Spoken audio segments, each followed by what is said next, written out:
एक वो भी निकले होते ट्रेंड के ऊपर आने ये पता नहीं ये थल्ले अलग है ये रहा ये अलग ये अलग ऊपर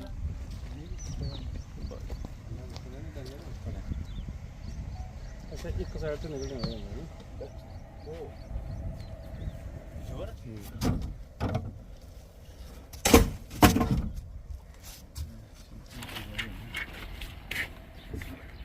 रहने दो इधर बारी खुली यानी तो इधर भी नहीं निकलना है फिर भी दोनों इधर नहीं है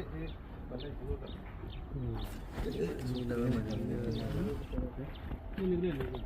हां इधर कदम से ऊपर कर दे और मुड़े ना इधर हां बिल्कुल